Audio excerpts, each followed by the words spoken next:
Season's greetings, everyone. Merry Christmas, Happy Hanukkah, Happy Kwanzaa, Happy Holidays, Happy Shut the Fuck Up.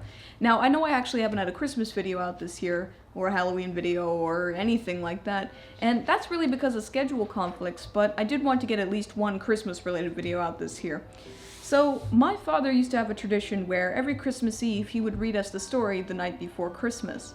And while my dad isn't around to read that story anymore, I feel like the tradition needs to be carried on. So, for all you people out there who have no Christmas traditions, I am going to read you The Night Before Christmas. And I'm going to read it in the same fashion as my dad used to.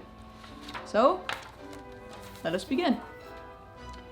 'Twas the night before Christmas, when all through the house not a creature was stirring, not even a mouse. And the reason the mice were not stirring is because they had spent all their money on mice extermination the entire year. I mean, that's why they have no presents under the trees, because they went completely broke selling all their, or, you know, spending all their money on mice extermination, so that would probably explain it. I mean, how would the mice know that it's Christmas? The stockings were hung by the chimney with care, in hopes that St. Nicholas soon would be there. You know, the wife of the house, I think, also hoped that St. Nicholas herself was hung, but, that's another story.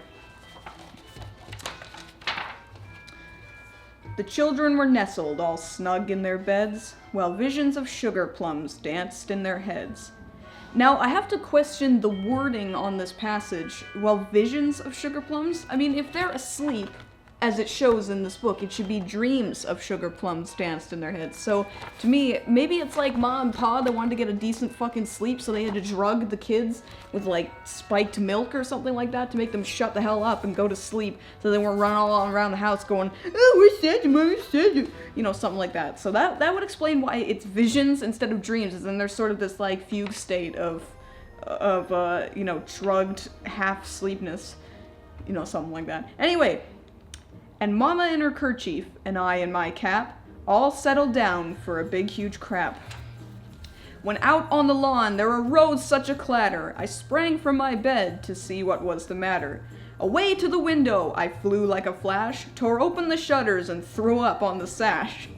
It's probably because of the drugged milk. It didn't agree with this kid's system, so he just upchucked all over the sash. I have to interrupt here too to say, what the hell is with this illustration? It looks like one of those college humor type posters where it's like filmed between the shots of the legs, something like that. Now I get that the focus of the picture is supposed to be this, but look, it looks like this is Santa's like mastodonically veiny legs standing here. I don't know if it's just me, and there's like his butt cheeks up there as well, so it's like Santa's pale white naked veiny legs and his huge butt cheeks standing between here. I mean, compare it to some, you know, white college humor posters with white backgrounds and shit. It looks weirdly similar to that. Anyway, the moon on the breast of the new fallen snow gave a luster of midday to objects below. When what to my wondering eyes should appear but a miniature sleigh and 8 tiny reindeer. Well, they don't look very tiny in this picture. They look pretty, you know, regular size to me. Look at them. They're like, I can't get it properly, but you know, look at them. They're regular size. Jeez. With a little old driver so lively and quick, I knew in a moment it must be Saint Nick. That's a pretty big assumption, isn't it? I mean, just because it's Christmas doesn't mean it couldn't be some other person. Like, what if this had just been a Santa decoration that had fallen off the roof or something, and the kid's like, "Duh, it must be Santa Claus." More rapid than eagles, his coursers they came. He whistled and shouted and called them by name. Now Dasher, now Dancer, now Prancer and Vixen, on Comet, on Cupid, on Donner and Blitzen, to the top of the porch, to the top of the wall. Now dash away, dash away, dash away all. And with that screaming, he must have woken up the entire neighborhood. He's yelling at his fucking reindeer. He can't even understand English. As dry leaves that before the wild hurricane fly, when they meet with an obstacle, mount to the sky. So up to the housetop the coursers they flew, with a sleigh full of toys, and St. Nicholas too. It's almost like an afterthought, just like, oh, we brought the toys, oh fuck, we didn't bring Santa, we gotta go back down and get him. Also, I have to point out how fucking creepy the moon is in this shot. It's like pedo moon over here. It's like, I'm gonna watch Santa. Anyway.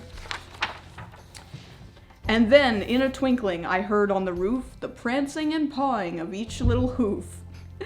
And apparently this building's roof is structurally sound enough to hold up the weight of 8 adult reindeer and a fat man. Like, what if the roof just completely collapsed under them and they fell and crushed the kids beneath? I know I'm overthinking this, but, I mean, come on. As I drew in my head and was turning around, down the chimney St. Nicholas came with a bound. He was dressed all in fur from his foot to his head, from his head to his foot.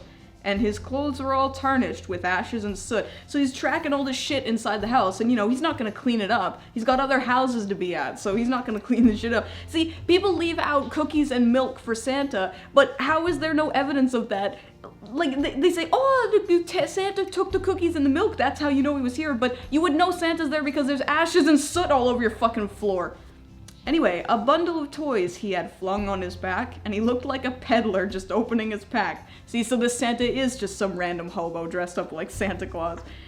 You know, his eyes, how they twinkled, his dimples, how merry, his cheeks were like roses, and it looks like he got to the sherry.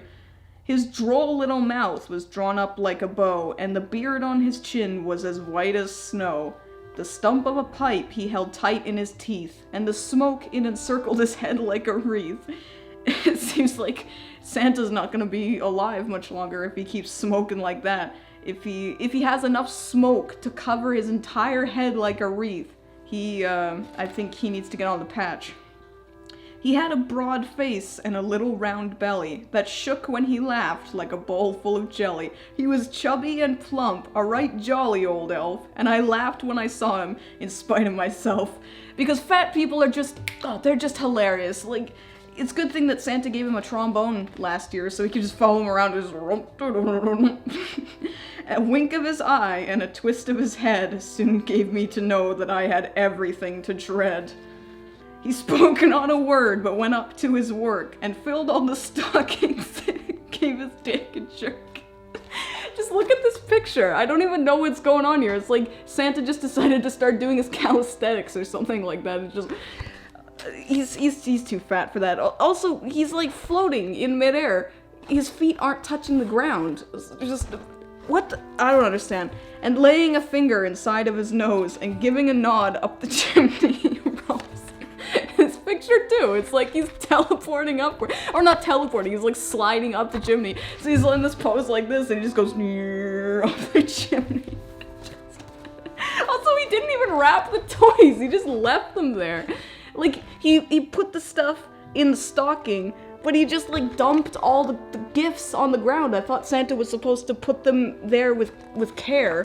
Like, I thought he was supposed to be, you know, good at this. I know he's got a lot of houses to go to, but shit. He sprang to his sleigh to give his team. He sprang to his sleigh to get. To his team gave a whistle, and away they all flew like the down of a thistle. But I heard him explain ere he drove out of sight. There's the creepy pedo moon again. Happy Christmas to all, and to all a good night. And on the stairs he left several tripping hazards so that when the kids run down in the middle or in the morning to go look at their toys and they're so excited they don't look where they're going, they trip and they die. And we got that pedo moon one last time. So, thank you for joining me for that reading of The Night Before Christmas. The Night Before Christmas. Now, that was the sort of thing my dad used to do, and I think it's funny. If you didn't, that's fine with me. But I hope you enjoyed regardless. I hope you guys have happy holidays, happy Christmas, happy Kwanzaa, happy Hanukkah, whatever. I just hope you have a good time. And I will see you all in the new year for some great new videos. It's been an awesome year, you guys, and I love each and every one of you. Happy holidays, guys.